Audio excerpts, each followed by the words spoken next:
Alright, ons is in Hosea, ons gaan Hosea 4 vandag doen. Right.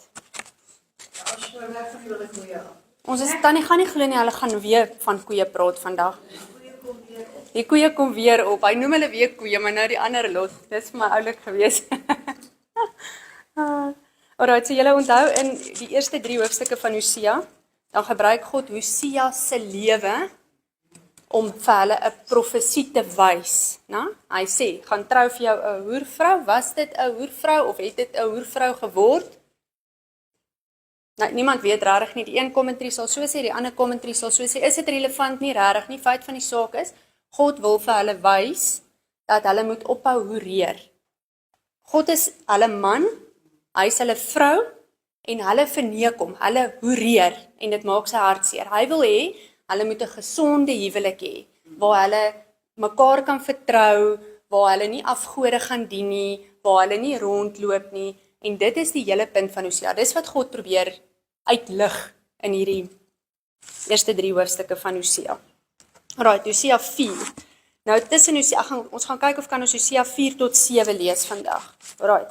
Dan praat hy, dan verduidelik hy eintlik Hosea ek sal vir julle elke keer sê, maar hierdie 4 hoofstukke gaan oor die besoedelde mens. So julle kan 'n notaatjie daarbo maak, die besoedelde mens. Hy gaan 4 tipes mense noem tot aan die einde van Hosea. En Hosea 4 tot 7 is die besoedelde mens. Alright.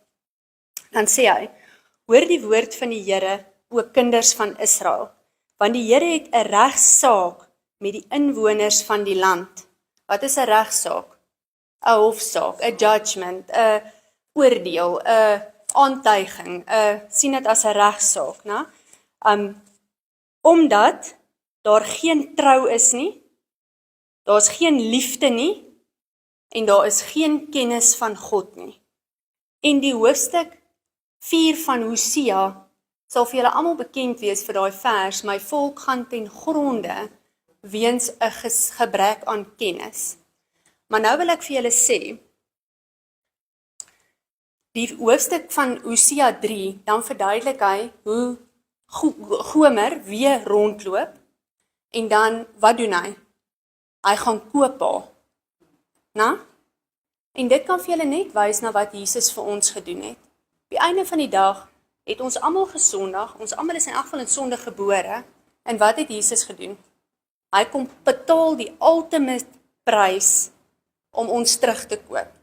En dan sê hy vir Gomer, nou moet sy by hom sit, sy is nou vas, sy is nou syne, want hy het hom nou gekoop. En dit moet vir julle wys na wat Jesus vir ons gedoen het, hoe hy ook wil hê dat ons is nou syne, en ons moet by hom bly, en julle moet die oomblik wat jy daai keuse maak, om te sê, ja Here, ja ek kies U, ek het so behoefte om vandag vir julle net gou Johannes 3 te lees, kan ek net gou, dan hoor julle hom net. Want dit is so mooi, weet julle wie was Nikodemus? Wie weet nie wie was Nikodemus nie, kan ek julle in elk geval vertel. Nikodemus was 'n hoëpriester gewees. Wat het die hoëpriesters gemaak? Dit is vir my 'n interessante ding, ek dink so daaroor. As ek nou praat van, jy het 'n pyn in jou laarrug met radiculopathy in jou been af, gaan een van julle met my stry? Nee, want julle het geen kennis op die vlak nie. So as ek met iemand wil stry, oor 'n verwyste pyn in die been, met wie gaan ek stry?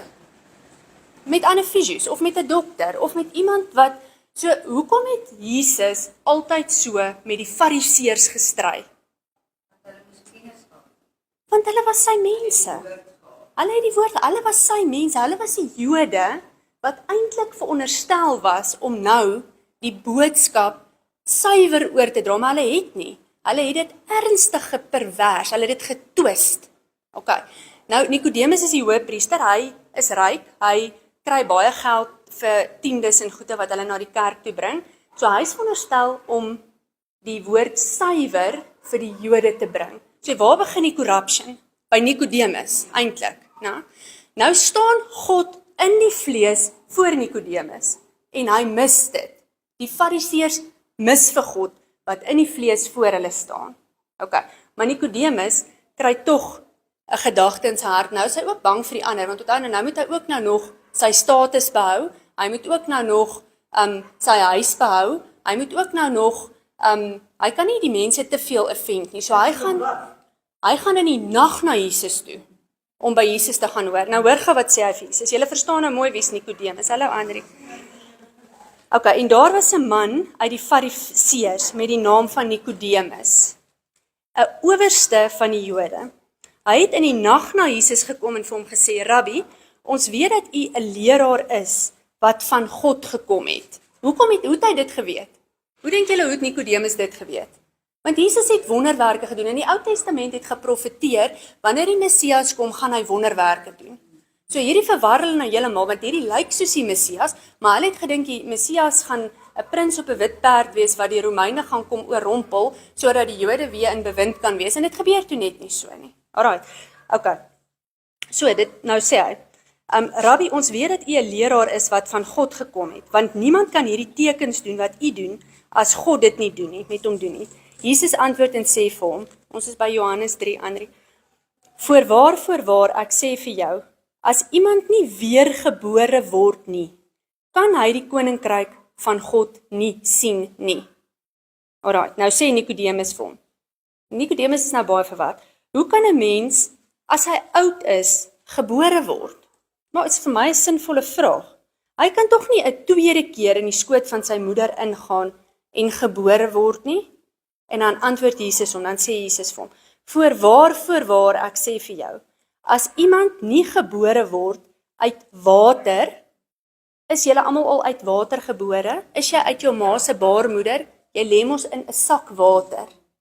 As iemand nie uit water en gees met 'n hoofletter, so ons praat nou weer van God, né? Gebore word nie, kan hy die koninkryk van God nie ingaan nie. En dan kan julle verder self daar lees. So wedergeboorte is 'n ongelooflike belangrike ding. Maar die oomblik wat jy wedergebore word, word jy kind van God. Dan is hy vir jou lief, maak nie saak wat jy doen nie. Maar ek mag ook my kinders pak slaag gee. En dit is hoekom God nie hier te kere gaan met die ander nasies nie. Hy gaan te kere met Israel, want Israel is sy kinders. Hy mag hulle tigtig. Alright. Okay, so hy is kwaad vir hulle, want daar is geen trou nie, hy kan hulle nie vertrou nie. Hulle vertrou hom in elk geval ook nie. Hulle gaan later sien hoe gaan hulle na ander konings toe om te gaan raad kry, want hulle sien nou ewe skielik dit gaan met hulle sleg en so aan. Daar's geen liefde nie liefde vir God nie liefde vir mekaar nie. Hulle gaan later sien hoe moor hulle mekaar uit en is bloedbad op bloedbad en hulle het geen kennis van God nie. Okay. Wat is belangriker? Kennis van God of verhouding met God? Okay, julle moet net dit ook baie. So dis vir my verskriklik lekker om Bybelstudie te doen. Ek geniet dit is hoe ek bedraad is. Ek leer dit maak vir my eintlik dit is so goed soos ek ontmoet my man en ek gaan saam met hom koffie drink en môre aand wil ek saam met hom gaan ietsie eet en eintlik wil ek hy moet môre oggend weer ek wil hom leer ken. Nou dit is wat ek voel wat ons doen wanneer ons die woord leer ken. Maar ons mag ook nie hang apraak in die woord nie. Ons moet God se hart probeer kry. Alraai. So ek wil julle glad nie ooit bind aan die skrif met die kennis wat ek vir julle gee nie. Baie van hierdie goed is nie eintlik eers relevant nie. As ek Hosea moet opsom, God is jaloers want sy volk hoereer. In 'n sin gesê. En dan gaan verduidelik hy nou maar net die heeltyd hoe ernstig hy daaroor voel. En okay, dan kom ek weer terug na julle toe want ek is lief vir julle en dan hoereer hulle weer en dan dit en dat en op die einde dan is hulle mos nou weg. Assirië toe en nog gee in elk geval weer vir hulle belofte hy gaan hulle weer restore. Okay, so dit is Hosea se opsomming, maar ons leer tog God se hart ken as ons die skrif so mooi bestudeer en ons ken 'n bietjie van die agtergrond. Okay. So hoekom sê God, hoekom doen hulle, wat doen hulle? Hulle sweer en hulle lieg, hulle moor, hulle steel, vers 2, en hulle pleeg oorspel. Hulle breek in, sodat bloedbad aan bloedbad raak. Die een crime is nog nie eens opgelos nie, dan is daar weer 'n ander ding. Hulle kry dit nie uitgesorteer nie, want dit bly kom, oor en oor. Daarom, onthou julle ek sê ek onderkring altyd daarom treur die land, en alles wat daarop woon, kwyn weg. Die wilde diere van die veld en die voëls van die hemel, ja ook die visse van die see kom om. Laat net niemand met ons twis of ons berisp nie. Klink dit soos julle tienerkinders? Na? Dit is wat hulle sê, laat tog niemand net met ons twis of ons berisp nie. Nogtans is jou volk soos die wat met die priesters twis. Nou dit was 'n ernstige wet is dat jy nie met 'n priester mag twis nie. En jy moet wat die priester sê, eintlik vat as wet, jy moet wat die priester sê doen, want die priester is 'n man van God. Skrifgie daar is Deuteronomium 17 vers 9 tot 12, as julle dit dalk, was letterlik een van hulle wette, jy mag nie met 'n priester twis nie. Okay, so nogtans is jou volk soos die wat met priesters twis, julle stry die hele tyd. Daarom sal jy almal weet dat die priesters volk van Levi. Van hulle was Fariseërs, maar die Fariseërs was nie altyd priester nie. Dit is moontlik, ja. So die uit die 12 stamme van Jakob het elkeen mos 'n deel van die land gekry om in te woon en die Lewiete het die priesterorde gedoen. Ek weet nie of kan julle dis eintlik ook 'n mooi storie hoe die Lewiete gekies is nie. Aaron hulle was Lewiete geweest. So God het mos vir hulle gesê hulle moet elkeen 'n staf bring. Een uit elke stam moet 'n staf bring en die ou wie se staf bot. Hulle gaan die priesterorde doen. En die priesterorde, as jy wil verstaan van tiendes en hoekom betaal ons enigiets vir die kerk, die priesterorde het nooit land gekry nie. Hulle kon nooit gaan hoendertjies boer of ploeg en plant nie. Hulle het die kerkorde gedoen en die kerk het hulle betaal. Die mense van die kerk het hulle betaal. Dis waar die Lewiete vandaan kom. Maar anyway, dit was een van die boeties. Levi was een van die boeties gewees van die 12 van Israel se kinders of van Jakob se kinders. En wat het Annie nou nog gesê van hulle? Oor die Fariseërs, party van die Fariseërs, daar was Lewiete wat Fariseërs Ja. was, maar die Fariseërs was nie noodwendig Lewiete gewees. Want dit was eintlik die Fariseërs en die Sadduseërs. En die Sadduseërs was eintlik meer hoë priesters. Dit is eintlik wat ons die ander dag geleer het, onthou dan. Die Sadducees het nie geglo in opstanding. Ja, hulle het nie geglo in die opstanding nie. Ja. Ja. Ja. Maar in elk geval ja, so van die ouens wat in die tempel was, kon Fariseërs gewees het, van hulle kon Sadduseërs gewees het. Maar dit is die Fariseërs waarvan ons nou lees met Nikodemus ook. Okay. Daarom vers 5 sal jy struikel bedags en ook die profete saam met jou struikel in die nag en ek sal jou moeder te gronde laat gaan. So wat dink julle het daar gebeur?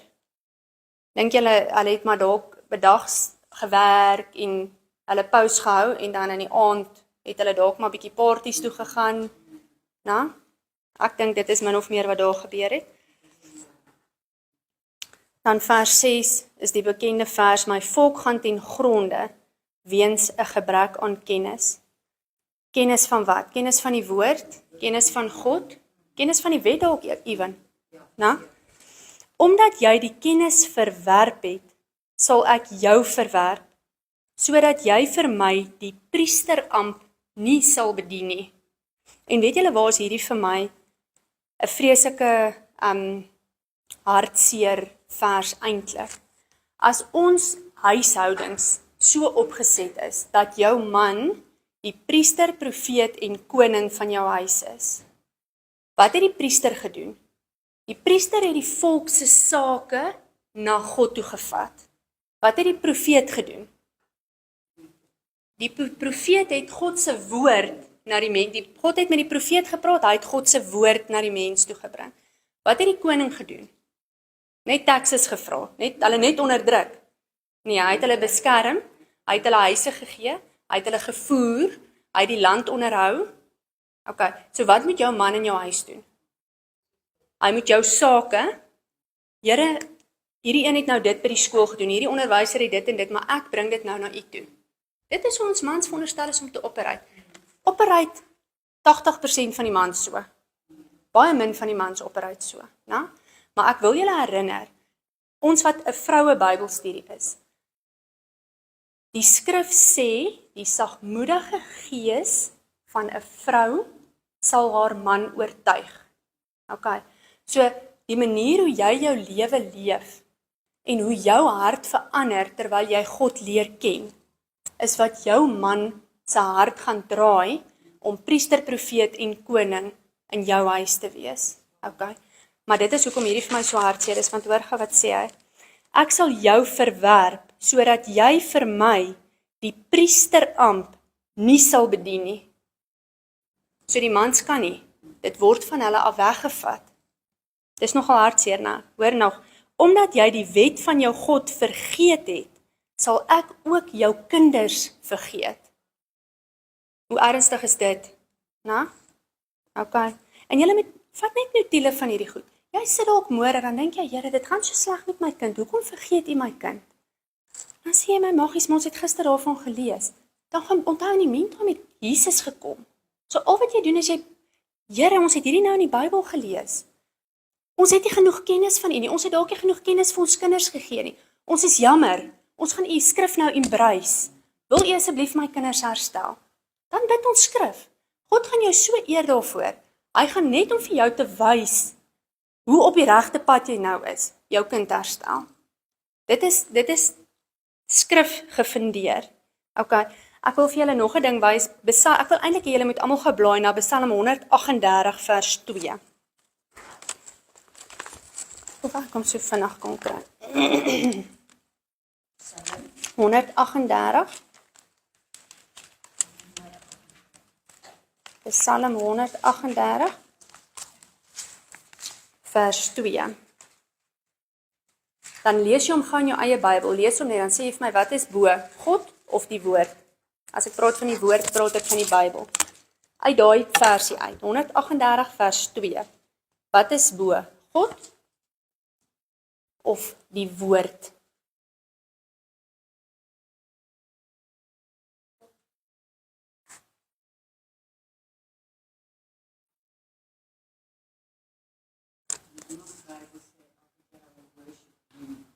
Your loving kindness, your truth, for you have magnified your word above all your name. You have magnified your word. So kan God teen sy woord ingaan. Dis hoër as sy naam. Dis in baie van die Bybels verkeerd vertaal. Dis hoekom ek dit eers vir julle hier uitlees nie, want in my Bybel is hy ook verkeerd vertaal. That you have magnified your word, jou skrif. Onthou Jesus is ook die woord, dit staan in Johannes 1, hè? Above your name. So kan jy sê in the name of Jesus this and that, maar dit is nie in die Bybel nie. Dit gaan nie tel nie. Dit gaan nie werk nie. Want God se woord staan vas. Okay, so kennis van God is ongelooflik belangrik, want as jy weet wat in die woord staan, dan kan dit staan vas. Is dit vir julle oulik? Ekskuus, ek wil nou net gou vra, want hierdie een sê nou, ek sal my neerberg na U heilige paleis en U naam loop, om U groot goedertierenheid en om U trou ontvang, want U het vanweë U ganse naam U toesegging groot gemaak. Nou, Skryf daar, lees Engels. Maak net vir Tanya 'n nota daar, beter in Engelse vertaling. so dit moet woord wees. God ag sy woord bo sy naam. Word. Hy het sy naam groot gemaak, bo sy naam. Die woord groot gemaak bo sy naam. Ja. Ja. Okay. Vers 7. Vers 7. Nee, ons is nou terug in Hosea. Ons is nou by vers 7. Okay. Hoe meer hulle vermenigvuldig het, hoe des te meer het hulle teen my gesondig. Van wie praat ons nou? Van die priesters, né? Ek sal hulle heerlikheid in skande verander. Dink ek moet sommer gou klaar vir julle hierdie. Ek sal dit gou lees en hoef julle almal nie so intoe te blaai nie. 2 Kronieke. Dink ek het 'n dingetjie daar ingesit. Hoor gou hierso. Ek wil net laat julle net verstaan wat het met die priesters gebeur. Want eintlik 'n vreeslike ding met die priesters gebeur. En die priesters en die leviete, dit ek is nou in 2, julle kan net 'n nota maak daar. So 2 Kronieke 11 vers 13 tot 16. En die priesters en die leviete wat in die hele Israel was, het uit hulle hele grondgebied by hom kom staan. Want die leviete het hulle weivelde en hulle besittinge verlaat en na Juda en Jerusalem getrek, want Jerobeam en sy seuns het hulle verwerp, sodat hulle geen priesters van die Here meer kon wees nie.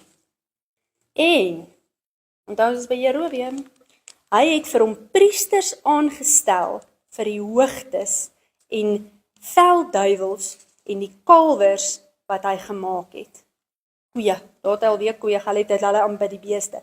En agter hulle aan het uit al die stamme van Israel, die wat hulle hart daarop gerig het om die Here, die God van Israel, te soek na Jerusalem gekom om die Here te aanbid. So onthou nou, hulle het gesplit, die noordelike stam is op, hulle het in Samaria aanbid, daar was nie 'n tempel nie. Okay. Nou, die tempel is nog steeds hier onder, so meeste van die Lewiete het hier onder gebly, maar van hulle het sekerlik nou maar saam opgetrek. Toe op 'n stadium toe sê Jerobeam, julle kan nie meer priesters wees hierbo nie, en toe het hy vals priesters aangestel. So eintlik is hier in Hosea ons nou met hierdie vals priesters besig.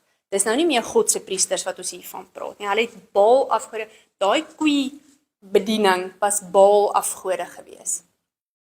Alright, so daar is julle skrif net om vir julle te wys dat daar baie perverse priesters was. As ek die woord perverse, ek besef ek gebruik dit baie, en mense sien dit partykeer anderster, maar die woord pervers beteken twisted. Dis net omgekeer, dis verdraai. Alright, okay. So ek bedoel dit nie op 'n seksuele trant altyd nie. Okay, vers 8. Hulle lewe van sondoffers van my volk, en na die se ongeregtighede verlang hulle siele.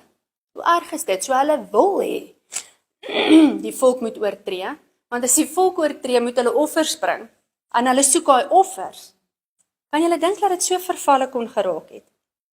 Daarom sal dit met die priesters gaan soos met die volk, en ek sal by hom besoeking doen oor sy weë en hom vergeld vir sy dade, sê God. Okay. Dan sal hulle eet, maar nie versadig word nie. Hulle sal hoereer, maar nie uitbreek in menigte nie, want hulle het nagelaat om die Here te vereer. So, niks gaan hulle mee bevredig nie. Geen van hulle kanel sondes gaan hulle mee bevredig nie. Hulle sal net nie tevrede kan raak nie. Hoerery en wyn en mos neem die hart weg. My volk raadpleeg sy hout en sy staf en sy staf moet hom die inligting gee, want 'n gees van hoerery het hulle verlei, en deur hulle hoerery het hulle van hulle God afvallig geword. Nou, dit is vir my altyd baie interessant om hoekom sê God nou daar 'n gees van hoerery? Hy praat dan nou nog die hele tyd net van hoerery. Hoekom praat hy nou van 'n gees van hoerery? Lees ons dit ooit eintlik raak? Nou, as julle Efesiërs 6 van vers 12, kan ek hom gou vir julle lees. Julle ken hom baie goed. Efesiërs kruip altyd vreeslik weg hierse. Dis mos 'n klein hoofstukkie, 6 vers 12. Want ons worstelstryd is nie teen vlees en bloed nie, maar teen die owerhede, teen die magte, teen die wêreldheersters van die duisternis van hierdie eeu, teen die bose geeste in die lig. Okay. So hulle het nou 'n gees van hoerery gekry. En 'n gees van hoerery is niks anders as 'n gees van hoerery, nie 'n demoon, 'n ding, dis iets. Okay. So hulle hoereer nie nou net meer nie. Hulle het nou die deur oopgemaak en die gees van hoerery kon nou ingekom het. En dis baie ontstellend, nou, want hoor nou wat sê God. Okay, ek begin weer by 12. My volk raadpleeg sy hout en sy staf moet hom die inligting gee, want 'n gees van hoerery het hulle verlei, en deur hulle hoerery het hulle van hulle God afvallig geword. Okay, nou hoor nou. Dit staan ook in Romeine 1, het selfde ding. As gevolg van dit wat julle doen, gaan ek nou julle kinders oorgee om dit en dat te doen. Na? Hulle offer op die bergtoppe en laat rook opgaan op die heuwels. Nou praat hy, wat het hulle verkeerd gedoen? Hulle het afgode aanbid. Onder die eike en die populiere en die terpentynbome, omdat die skade weer daar goed is. Daarom pleeg hulle dogters hoerery. Wie se skuld is dit? Hulle skuld. Daarom pleeg hulle dogters hoerery en hulle skoondogters oorspel, verneek hulle mans. So julle skoondogters gaan julle seuns verneek en julle dogters gaan hoerery bedrywe. Hoor nou, ek sal oor julle dogters geen besoeking doen nie, so gaan hulle nie eers verantwoordelik hou hiervoor nie.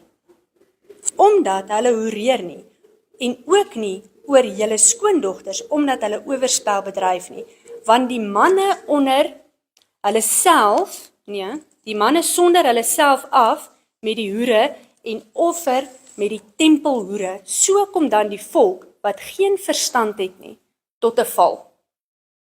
Kan jou dade jou kinders skade doen? Dit kan baie beslis. Ons lees dit oor en oor en oor. God hou hierdie ouens direk, hy veroorsaak dat hulle kinders in sondes val. Sê altyd, bely dit wat jou seer maak. So as jy 'n simptoom sien, bely dit. As jy sien my kind doen nou dit, sê Here, jammer dat ek dit gedoen het. Bely dit net, want iewerster word dit dalk oorgedra na jou kinders toe. Vers 15. As jy oreer, o Israel, laat Juda hom tog nie beskuldig, laat Juda hom tog nie skuldig maak nie. Hy wil nie hê Juda moet hulle voorbeeld volg nie. So hy wil hê Juda moet nou nog onskuldig bly. Kom dan nie na Gilgal toe. Gilgal was 'n hoogte waar hulle geoffer het en gaan nie op na Bet-Awen toe nie. En sweer nie so waar as die Here lewe nie. So hulle nie loop en sê die Here sê dit en so waar is die Here leef en so nie, want hulle is nie nou meer by die Here nie. Maar wat vir my baie oulik is daai Bet-Awen, né? Is eintlik Bet-El. Maar Bet-El beteken House of God. Bet-Awen beteken House of Deceit. So hy is eintlik baie sarkasties nou daar. Hy sê, moenie na Bet-Awen gaan, die huis van Deceit nie, want hy wil dit nie meer die huis van God nie. Hy noem dit 'n paar keer later ook. En dan moet hulle nie rondloop en sê, my God sê dit en my God sê dat nie, nou. En hy sê vir Juda moenie hulle skuldig maak aan dieselfde sondes as wat Israel hulle aan skuldig maak nie. En daar's 'n mooi skrifgie in 1 Korintiërs 15 vers 33 wat eintlik soos ons spreekwoord sê, men jou met die semels en die varke vreet jou op. So hy sê, moenie dieselfde doen nie, moenie gaan offer ook op die berge soos wat Israel gedoen het nie. Vers 16, want Israel is wederstrewig soos 'n wederstrewige koei, tannie Hetty. Nou sal die Here hulle laat wy soos 'n lam in die oop veld. Wat gebeur met 'n lam in die oop veld in die nag? Hy word verlore en daar's predatore. En wie moet hom oppas? 'n Herder, né? So nou gaan hulle wy soos 'n lam in die oop veld en dan gaan hulle 'n herder nodig hê. Dis nogal mooi, né? Okay, Efraim is gekoppel aan die afgode. Laat hom staan. Hoekom Efraim? Ons het nou in Amos so mooi geleer dat hy altyd praat van Jakob. Of as hy wil praat van Israel, dan praat hy van Israel, van Juda, dan praat hy van Juda. Nou praat hy ewe skielik van Efraim. Hoekom Efraim? Weet julle wie was Efraim? Vir julle so 'n bietjie inligting gegee op die groepie laas keer. Efraim was Josef, die seun wat uit is Egipte toe. Sy tweede seun eintlik. En Jakob het vir Manasse en Efraim aangeneem as sy eie seuns. So ek het daai nou nog nie verskriklik mooi ondersoek nie, maar onthou daar was op die einde 12 stamme. So iewerster moes van die stamme uitgeval het, laat Efraim en Manasse kon stamme gewees het. Ons sal nog mooi kyk daarna in die toekoms. Maar Efraim noem hy die heeltyd hier, want Efraim was die grootste stam van die noordelike stamme. So hy pik vreeslik op hulle, want hulle was eintlik oorheersend gewees op daai stadium, Efraim. Okay. Efraim is gekoppel aan die afgode, laat hom staan. Nou vanoggend nou ek sê my seentjie vir my, mamma, kan ek met my telefoon eet? Mense nou dink hy kan nie eet kou sonder dat hy op die telefoon kyk nie. Ek sê nee, gesels met ons. Nou loop hy agter my aan. Mamma, kan ek asseblief net 'n klein, net terwyl ek eet? Ek sê Fransjo, gaan sit en eet. Dis 5 minute. Nou bly agter my. Mamma, kan ek asseblief net? Ek sê, gaan kry jou foon en gaan sit en eet met jou foon. Wat sê ek vir hom? Ek sê mos nou van doen wat jy wil. As jy nou nie vir my wil luister, is jou ma. Ek sê dan nou nee. Wat sê God hier vir hulle? Laat hulle staan. Los hulle uit. Ek gaan nou nie meer eers vir hulle sê nie.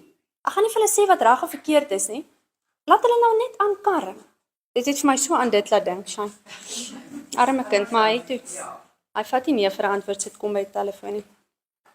Want Israel is wederstrewig soos 'n wederstrewige koei, het ek nou weer dieselfde gelees. Nou sal die Here hulle laat wy soos 'n lam in die oop veld. Efraim is gekoppel aan haar afgode, laat hom staan. Vers 18. As hulle drinkery verby is, dan hoereer hulle te meer. Hulle vorste is versot op skande. Sleg, hè? Ja. Want die wind bind hulle in sy vleuels, sodat hulle oor hulle offers beskaamd sal staan. Hoofstuk 5. Hoor dit, o priesters, en let op, o huis van Israel. Sien julle, hy begin nou praat met die gesag, die leaders. En gee gehoor, o huis van die koning, want die vonnis raak julle omdat julle vir Mispa 'n vangnet geword het en 'n uitgespreide net op Tabor. Nou, Mispa was maar nou net ook 'n hoogte op Mount Hermon, waarvan Jesus opgegaan het, en Tabor was 'n groot, ronde, prominente berg, ook daar in hulle area. En ek dink wat hy hier bedoel is dat ek bedoel, as die regering heeltemal korrup is en niks orde handhaaf nie, dan gaan almal eintlik op die einde van die dag maar val, is dit nie? En hy sê, hy het 'n vangnet geword vir die mense, so hy hou hulle verantwoordelik, die gesag, die huis van die koning, né?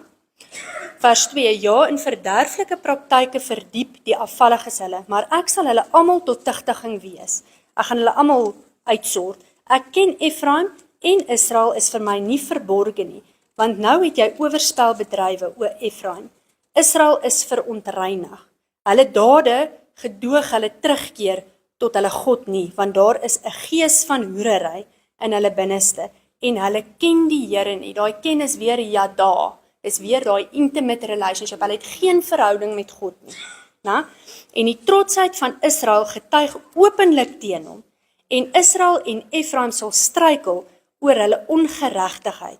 Ook Juda sal saam met hulle struikel. Julle onthou, ongeregtigheid is inequity, dit is amper 'n karaktereienskap. My pa het almal gesteel, ons is diewe, ons familie word gesien as diewe. Okay, of wetsbrekers, of perverts for that matter, of iets wat so half alkoholiste. Okay, so dit is 'n karaktereienskap wat afkom in jou familie. So hulle struikel as gevolg van ongeregtighede. So dit is ook nou amper nie eers hulle skuld nie. Met hulle kleinvee en hulle beeste sal hulle heen gaan om die Here te soek, maar hulle sal hom nie vind nie. Hy het hom aan hulle onttrek. En dan laat dit my dink aan Dawid wat in die Psalm sê, Here straf my op enige manier, maar moet asseblief net nie u gees van my weg nie. Dit staan in Psalm 51 vers 3 as jy dit daar wil byskryf.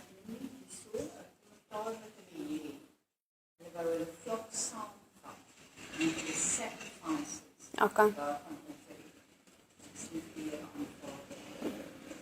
So hulle wil, dit is hoekom hy sê, met hulle kleinvee en hulle beeste sal hulle heen gaan om die Here te soek. So hulle wou gaan sacrifice het, hulle wou offers gaan bring het, maar dit was nie vir die Here, hulle kon nie die Here vind nie, dit was nie vir hom aanneemlik gewees nie, want hy het een ding van hulle gesoek en dit was verhouding.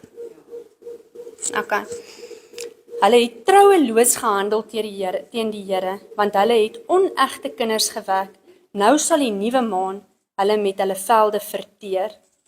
En ek wil vir julle sê, daai onegte kinders was vir my so interessant gewees in Maleagi 2. Ek sal vir julle lees, julle hoef nie so te blaai nie. Maleagi is die hoofstuk eintlik wat amper huwelik die beste uitbeeld. As God vir ons sê, hoekom het hy huwelik ingestel? 2 vers 14. En hulle vra waarom, dit gaan oor huwelik en moenie mekaar los, moenie hoereer nie. Nou waarom? Omdat die Here getuie is tussen jou en die vrou van jou jeug, aan wie jy ontrou geword het, terwyl sy tog jou metgesel is en die vrou van jou verbond. Het hy dan nie een mens gemaak nie, alhoewel hy, wat God is, gees oorgehad het, so hy kon meer maak, na? En daarom die een vrou wat jy het, die twee van julle word mos een, hy het 'n geslag van God gesoek. Hoekom kry jy kinders? Hy het 'n geslag van God gesoek. Dit het my so laat dink toe ek hierdie stuk lees, want hy praat van, want hulle het onegte kinders verwek, het hulle 'n geslag van God, wat het met die inequities wat nou afgekom het gemaak dat hulle nie 'n goddelike geslag kon gehad het nie. Nou? Blaas die basyn in Gibea, die trompet in Rama, hef aan die krygsgeskree in Ben-Aven, wat nou alweer die huis van bedrog is, na? Wat gebeur as jy 'n basyn blaas en 'n trompet? Oorlog, na? Okay, so daar is dit nou. Agter jou kom dit, Benjamin. Efraim sal 'n woesterny word op die dag van straf. Onder die stamme van Israel maak ek bekend wat seker is. Die vorste van Juda is soos hulle wat die grenslyne verlê. Ek sal my grimmigheid oor hulle uitgiet, soos die water. So wat hier gebeur is, nou word Israel aangevang, en wat sê Juda? Nee, maar dis nou probleem, ons gaan net bietjie opskuif dan. So hulle verlekker hulle eintlik, en dan raas God met hulle, dan sê hy vir hulle beurt kom, en hulle beurt het gekom, maar hulle het beter gerepent. Ek wil vir julle sê wat ek laasweek vergeet het om vir julle te sê. In hierdie selfde tyd wat Hosea nou preek vir die noordelike stam, wie preek sy uit? Jeremia. Of is dit nou Jesaja? Laat ek net vir julle sê. Jesaja. Preek op hierdie stadium suid. Alright. So hulle is baie opgewonde want hulle dink as Assirië nou vir die noordelike stam uitwis, Israel uitwis, dan gaan hulle net so 'n bietjie kan opskuif. Dan wen hulle veldgebied. Okay. Efraim is verbreek deur die oordeel, want dit het hom behaag om na die gebod van mense te wandel. Nou, ek gaan julle nou daai verduidelik, maar hou nou net in gedagte, hy het na die gebod van mens gewandel, so hy het vir mense geluister. Daarom is ek vir Efraim soos 'n mot. Wat doen 'n mot? Hy vreet gaatjies, né? En vir die huis van Juda soos 'n verrotting van die gebeente. Wie iewers arthritis, is dit lekker? Nee, dis verrotting van die gebeente, dit verweer, né? Dit vreet ook eintlik maar. Toe Efraim sy krankheid sien, toe Efraim nou besef, dit is nie nou besig om goed te gaan met ons nie. En Juda sy sweer, Juda besef, dit gaan nie nou goed met ons nie. Wat doen hulle? Het Efraim na Assur gegaan en na koning Jareb gestuur, en hy kan julle nie genees en van die sweer nie gesond maak nie. Sien julle nou wat het nou daar gebeur? So toe gaan soek hulle nou hulp, nie by God nie, op ander plekke. En daar's 'n skrif in Jeremia 17 vers 5 tot 8 wat sê, vervloek is die man wat hom, wat sê hy? Vervloek is die man wat op die mens vertrou en vlees sy arm maak, terwyl sy hart van die Here afwyk. Vervloek is die man wat op die arm van die vlees leun en nie op God nie. God wil hê ons moet op hom leun. Jeremia, waar is ek nou? Jeremia 17 vers 5 tot 8. En ek wil tog vir julle 'n persoonlike getuienis vertel van hierdie. Ek het op 'n stadium 'n vreeslike struggle gehad oor regtig 'n petty ding. Dit het eintlik gegaan oor 'n testament. Wat ek net geweet het, as ons die testament nie uitsorteer nie, dan gaan dit my man een of ander tyd van sy lewe knak. En nou lees ek Bybel, dan broei hierdie ding in my gedagtes. Het ek dit al hanteer 100 keer, pla dit my, pla die geld my. Glad nie. Die enigste ding wat my pla, is ek weet dit sal nie goed wees vir my man se hart nie. Sy hart sal swaar kry as dit so moet uitwerk soos wat dit nou sou uitwerk.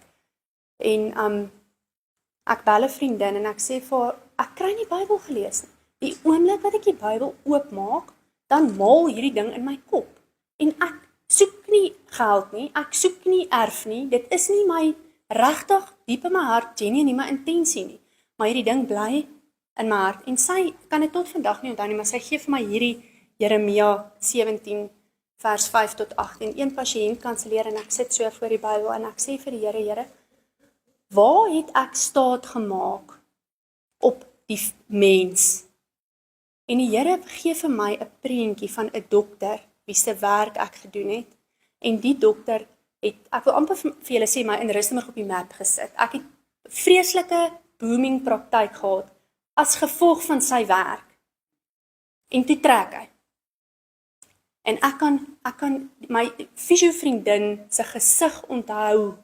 Sy sê vir my, Anjuret, ons gaan okay wees. Ek sê, ons gaan nie okay wees nie. As hy weggaan, gaan ons nie werk nie. Ons hele praktyk is om hom gebou. En die skok op haar gesig, toe ek dit sê, julle, en ek bely dit. Want dis hoekom Jesus vir ons aan die kruis gesterf het. That's how it works. Ek kan onthou toe ek net tot wedergeboorte gekom het, is my gedagtes die heeltyd gewees, Here, kan dit so eenvoudig wees? Dis regtig so eenvoudig. Ek bely dit. Ek sê, Here, ek is jammer. Op daai stadium is ek besig om my praktyk in Rustenburg uit te brei. Ek sê vir die bouer, ek kan toe, ek moet toe stop, want ek is toe so arm so kerkmeis. Maar ek sê vir die bouer, hierdie hoek moet 'n wat noem my is 'n ek kan amper sê so 'n pilaar. Dit moet as daar 'n van Running Rustenburg is, dan moet hulle sê daar by die fisies draai julle regs. Dit is wat bou ek? Bou ek die toring van Babel? Rig ek my eie en ek besef dit en ek sê vir die Here ek is jammer. Ek bely, ek sê vir hom ek is jammer, ek besef dit. En dit moes wat ek werk op 'n maandag en donderdag in Koster sê nou maar die maandag gewees het, kon die donderdag wees, maar in elk geval woensdae kom eet my skoonma by ons. En Fanie hak vas, hy kan nie by ons uitkom nie. My skoonma hou niks daarvan as Fanie nie kom nie, want sy kom kuier vir hom eintlik, né? Sy hou daarvan hy moet ook daar wees, maar nou hier sit ek en sy en ek besef Fanie gaan nie kom nie en sy sê vir my, "Anjoret, ek is eintlik so bly Fanie is nog nie hier nie. Ek wil regtig met jou praat oor my testament. Julle, ek slat agteroor. Hierdie ding loop nou al 2 jaar wat dit my nou al so pla. Hier kom sy na my toe. Kan julle verstaan hoe ek daai ding in die gees gebreek toe ek bely het? En ek sê vir ma, hierso is die prentjie, gaan haal 'n pen en papier. Ek sê vir ma 2 seuns. Hierso is hoe dit nou staan. Sy sê vir my, "Joret, maar hoe kon ek dit destyds geweet het?" Ek sê, "Ma kan net die beginstigte verander." Ek sê vir dit was nie 'n week later nie, toe's daai ding in lyn en so laat dit my nog nooit weer geplaat nie. Dis heeltemal geherstel. Dis mooi, né? Ja. Ja, dit is vir my amazing. Vertrou op die Here en nie op die mens nie. Ek sê altyd vir die kinders, as iets hulle so verskriklik ontstel, wie bepaal jou waarde? Wie bepaal, okay, hierdie maatjie het nou vir my sis en so gesê, okay, maar wie bepaal jou waarde, die maatjie of God? Want jy mag nie eintlik laat die maatjie jou waarde bepaal nie, want dis afgoderry. Jy mag nie enigiemand ag bo wat God van jou sê. As God sê jy is vanoggend mooi aangetrek, dan is jy mooi aangetrek. As God sê jy is oulik as jy sport nie, dan is jy oulik as jy sport. Jy mag nie laat enigiemand anders, en dit help my kinders baie, want mens moet seker worry oor wat mense van jou dink, maar dit bepaal nie meer wie hulle is nie.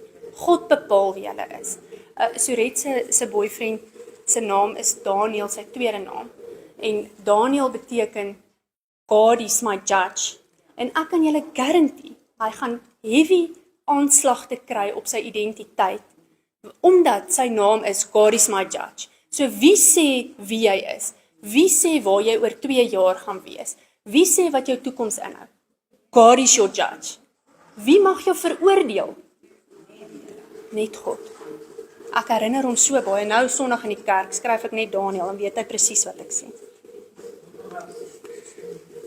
Okay, vers 11. Efraim is verdruk, verbreek deur die oordeel, want dit het hom behaag om na die mens te gaan. Okay, en dan praat hy nou van hoe hy na die konings gaan, het vers 14.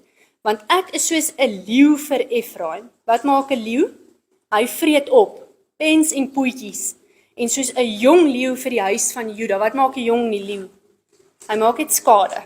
Hy gaan waarskynlik nie ding opvreet nie, né? Ek verskeer en gaan heen. Ek dra weg sonder dat iemand red.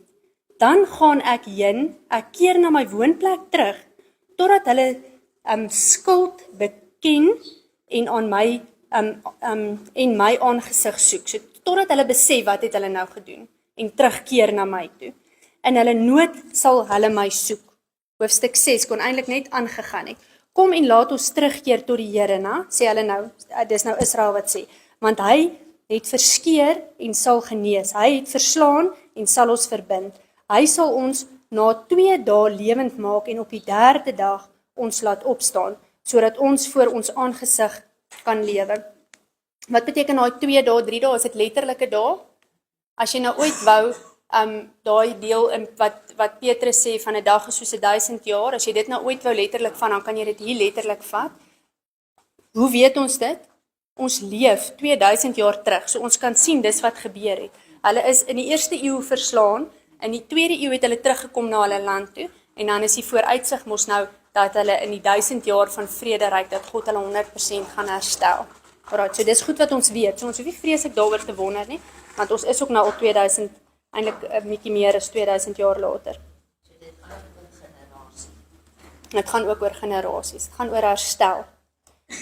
En laat ons ken, vers 3, laat ons ken, laat ons jada, laat ons dit najaag om die Here te ken. Laat ons dit najaag om 'n intimate relationship met God te hê. Sy opgang is so seker soos die dagbreek en hy sal tot ons kom soos die reën, soos die laat reëns wat die aarde besproei. Sy nou van pas gewees het vir alles ons dit laasweek gelees het. Maar julle weet hoe gebless dit was en hoe die gras en die goed nou groei, né? Wat sal ek met jou doen, o Efra? Nou praat God weer. Nou sê hy, wat gaan ek met julle maak? Wat sal ek met jou doen, o Juda? Aangesien julle liefde is soos 'n môrewolk en soos 'n dou wat vroeg weer verdwyn. Julle is wispelturig. Daarom het ek hulle neergekap deur die profete, hulle gedood deur die woord van my mond, en die oordeele oor jou kom te voorskyn soos 'n ligstraal. Dit kom in die lig, God besef dit. God weet dit nog altyd, maar dit kom nou in die lig, laat almal dit kan sien. Want ek het 'n behaag in die liefde en nie in die offerande nie, en in die kennis van God, meer as in brandoffers. Dit behaag hom nie, want hulle doen dit in anyway nie met opregte harte nie. Die volgende paar vers het my eintlik nog ontstel, want is regtig nie reg vertaal in my Bybel nie. So ek gaan dit vir julle in Engels lees, ek wil net vir julle wys, vers 7, maar hulle het soos Adam, weet julle wat, dit is vir my verwarrend, staan, jy sê julle Bybel is ook Adam. Weet julle wat beteken Adam? Man. Tannie sê man, my Engels sê ook man, die Hebreeus sê ook man. So Adam beteken man, maar dit is 'n bietjie verwarrend as hulle nou die woord Adam hier insit, dink ek.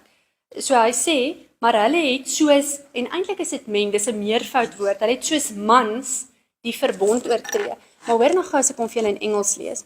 But they have transgressed. Kan julle onthou wat het ek gesê, wat is transgression? Dis 'n willful rebellie. Dis ook een van die sondes. Ons kry sin, missing the mark, transgression, wat 'n oortreding is. So ek doen dit as prins. Ek weet wat is reg, dis 'n rebellie. Ek kies nou om te sondig. En dan die derde sonde is mos 'n inequity, wat 'n ongeregtigheid is, wat meer 'n karaktereienskap is. Alright, nou hoor nou. But like men have transgressed the covenant. Soos mans die covenant oortree het. There have they dealt treacherously against me. Het hulle sleg teenoor my opgetree. Gilgat is a city of them that works in equity. Daar's ons weer op die ongeregtigheid, die generasie ding. And is polluted with blood, moord. Nou, weet julle wat het hulle daar gedoen? Ek weet nie of gaan ons dit later nog mooier lees nie. Maar hulle het letterlik op daai hoogtes gaan sit. En as iemand van Israel tempel toe gaan, in Juda, in Jerusalem, het hulle doodgemaak. Nou, en onthou daai, wat in Jerusalem gaan aanbid het nog regtig God op hulle harte gehad. So God is baie kwaad daaroor gewees. So hy sê die inequities, and the land is polluted with blood. Blood is maar waarskynlik moord. Nou, and as troops of robbers wait for a man, so the company of priests murdered in the way by consent, for they committed lewdness. Hulle het gedestrooi, hulle het geplunder. For they committed lewdness. And as troops of robbers wait for a man, dis nou wat ek vir julle gesê het, so the company of the priests murder in the way by consent, for they committed lewdness. So in die Afrikaans sê hy so, en soos 'n rower op die loer lê, loer 'n priesterbende, hulle pleeg moord op die stad na Sichem. Ja, hulle het skandelike dade gedoen. Vers 10. I have seen a horrible thing in the house of Israel. There is a whoredom of Ephraim. Israel is defiled. In Afrikaans, in die huis van Israel het ek 'n afskuwelike ding gesien. Ephraim het daar tot hoerery verval. Israel is verontreinig. En dan vers 11, sal ek sommer in Afrikaans, hy is nie sleg vertaal nie. Ook vir jou, o Juda, is daar 'n oes beskik, as ek die lot van my volk verander. Nou, hoofstuk 7, is alles duidelik so ver? Ja. Alright. Laaste hoofstuk, hoofstuk 7. Terwyl ek Israel genees, word die ongeregtigheid van Efraim openbaar, die iniquity. So ons gaan nou sien wat is hulle karakter, né? En die boosheid van Samaria, want hulle pleeg bedrog en die dief breek in en 'n rowerbende plunder op die straat. Dis net 'n herhaling, né? En hulle sê nie vir hulle hart dat ek aan hulle boosheid dink nie. So hulle dink, hulle is okay. Dit wat ons doen is reg. Almal doen dit. Dink net aan ons vandag, ons doen dit, want almal doen dit. Ja, maar ons skinder, want almal skinder. Okay, maar ons gaan so kerk toe en ons doen dit so, want almal sê ons moet so doen. Ek het gister met 'n vroutjie gepraat, ek sê vir, maar kom Bybelstudie toe. Sy sê nee, dan het ek dalk nie môre blyplek nie. Nou, dink ek, lê ek so deur die nag en dink, as jy nou voor God moet staan, wat gaan jy vir God sê? Ek het aanbid soos wat ek aanbid het, vir 'n dak oor my kop. Dit gaan nie staan by God nie. Jy kan nie dit doen nie. En hulle sê nie in hulle hart dat ek aan hulle boosheid dink nie, hulle besef dit nie. Nou omsingel hulle dade hulle, dit lê oop voor my aangesig. Na? Your sins will find you out. Dit staan in Numeri 32 vers 23. So nou besef hulle, nie omdat iemand dit nou vir hulle sê nie, want hulle sien nou die resultaat. Hulle besef nou die resultaat van hulle sonde. Numeri 32 vers 23. Nou, met hulle boosheid, sê weet Tannie? Numeri 32 vers 23. Is okay, met hulle boosheid verbly hulle die koning en met hulle leuns die vorste. So hulle sondes word goedgekeur. Hulle is eintlik cool as hulle sondes doen, né? Hulle is almal oorspelers. Hulle is soos 'n oond wat bly brand, ook al het die bakker opgehou met stook, vandat die deeg geknie word totdat dit deursuur is. So wat daar gebeur het is hulle het vuur gemaak en dan het hulle broodjies geknie en dan het hulle dit by die vuur gesit en dan het hulle dit gaan slaap. En dan wanneer die broodjie lekker geruis is, môreoggend stook hulle weer die vuur en hulle gaan aan. Maar wat het met die van die vuur geword? Hy het warm gebly. Hy het die heeltyd bly, hy het te gehou. Ok, nou hoor, op die dag van ons koning is die vorste siek van verhitting deur wyn. Hy steek sy hand uit na die spotters, want hulle drink en hulle word dronk en hulle hoereer eintlik. Ja, hulle het hulle hart gemaak soos 'n oond in hulle, daai woord is vir my die vreemdste woord, arglistigheid. Dit beteken boosaardigheid. Ken julle daai woord? Arglistigheid. Hy staan nie so in die Engels nie, dan in vers 6. Hulle het hulle hart gemaak soos, sê nou maar, as ek dit nou kan lees, soos boosaardigheid. Hulle het hulle hart gemaak, hulle hart gemaak soos 'n oond met hulle boosaardigheid. Hulle het hulle hart warm gemaak, laat bly kook. Die ganse nag deur slaap hulle bakker, in die môre vroeg brand dit soos 'n vuurvlam. Hulle almal gloei soos 'n oond en verteer hulle regeerders. Al hulle konings val, daar is niemand onder hulle wat my aanroep nie. Grootskaals, né? Efraim, hy vermeng hom met die volk. Efraim is soos 'n roosterkoek wat nie omgekeer is nie. So as hy nou onder swart word en verbrand, wat help dit? Bo is die deeg rou, onder is hy swart, so hy is niks werd. Vreemdes verteer sy krag en hy bemerk dit nie. Ook is grysheid oor hom uitgesprei, so hulle raak oud en hy weet dit nie. Ja, die trotsheid van Israel getuig openlik teen hom en tog bekeer hulle tot die Here hulle God nie. En ondanks dit alles soek hulle hom nie. So het Efraim dan geword soos 'n onnosele duif sonder verstand. Voel vir my amper sleg om te sê iets wat God gecreëer het is onnosel, maar duwe doen vreemde goed. Hulle maak byvoorbeeld nogal amok rondom hulle nessies en dan om die prooi te trek. Maar eintlik gee hulle dan nou hulle nessie weg. Ja, en hulle eiers is ook eintlik altyd geleë op plekkies waar jy dit maklik kan kry. Ja, maar ek gaan nou nie uit my mond uit verduidelik hoe onnosel 'n duif is nie, dink ek. Want ek hou nogal van duwe. Hulle roep na Egipte, hulle gaan na Assir. So dis nou maar net weer die lande om hulle, waar hulle nou gaan raad vra het.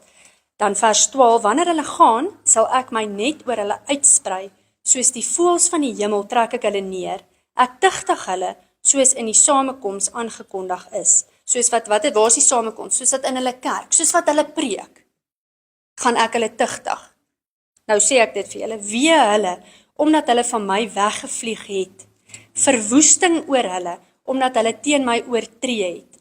Ek tog wou hulle verlos, maar hulle het leuns teen my gespreek. Ook roep hulle nie van hart na my nie, maar jammer hulle op hulle bedde, terwille van koring en van mos, en moskewer, kan ek net weer daai stele ding lees, ook roep hulle nie van harte na my, maar jammer op hulle bedde, terwille van koring en moskewer, en hulle self stikkend. Nee. Ja, is dit, maar moet daar komma kom.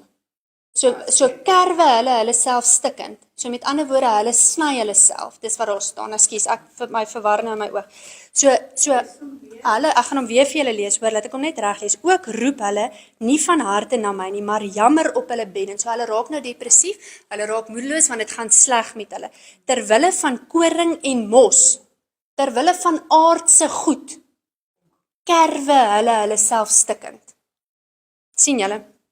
Hulle is opstandig teen my, alhoewel ek hulle arms geoefen versterk het, het hulle kwaad teen my beraam. Hulle keer terug, maar nie na bo nie. Hulle is soos 'n bedrieglike boog. Hulle vorste sal val deur die swaard, heens die skeldwoord van die tong. Dit is hulle bespotting in Egipte, en dan gaan Egipte vir hulle lag. En wat het op die einde van die dag gebeur? Assirië het hulle oorgevat. En toe het Babylon weer vir Assirië verslaan. En toe het Babylon Juda oorgevat.